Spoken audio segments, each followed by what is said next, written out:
சிட்டியில் இருக்கிற எல்லா மக்களுக்குமே விவசாயங்கிறது வந்து ஒரு தொழில் தான். ஆனால் இங்கே உள்ள விவசாய பெருமக்களுக்கு விவசாயங்கிறது வந்து ஒரு உயிர். இப்போ நம்ம பார்க்குறோம் எவ்வளோ அருமையாக வந்து அந்த நாற்றை நடுறது, அந்த நாற்றை வந்து அழகாக எடுத்துகிட்டு போகிறது அவ்வளோ அருமையாக வந்து இருக்குது. இந்த விஷயங்கள்லாம் பார்த்திங்கன்னா அவங்களுக்கு ஈல்டு கொடுக்குது கொடுக்கல அப்படிங்கிறத அவங்க நினைக்க மாட்டாங்க. எப்போதுமே அவங்களுடைய வேலையை வந்து அதை ரொட்டீனாக வந்து பார்த்துக்கிட்டு இருப்பாங்க. அதனால தான் வந்து இன்னுமே வந்து இந்த விவசாயிகளுக்கான ஒரு மகத்துவம் இருக்குது. ஆனால் வந்து நம்ம யாருமே வந்து அதை அவங்கள வந்து நம்ம கண்டுக்கிறது இல்லை. நம்மளுமே வந்து அவங்களுக்கு ஒரு இயற்கைக்கு நம்ம துணை நிற்கிற மாதிரி இந்த விவசாய பெருமக்களுக்கும் விவசாயத்துக்கும் எப்போதுமே நம்ம வந்து துணை நிற்போம்.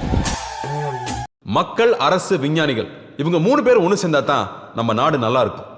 என்னைக்கு இளைஞர்கள் விவசாயத்தையும் அரசியலையும் ஒரு ப்ரொஃபஷனாக நினைக்கிறீங்களோ அன்னைக்கு தான் இந்தியா வல்லரசு ஆகும். ஒவ்வொரு அக்ரிகல்ச்சர் ப்ராடக்ட்டுக்கும் ஒரு கவர்மெண்ட் மார்க்கெட் வரணும். அப்போதான் விவசாயியோட தற்கொலை குறையும்.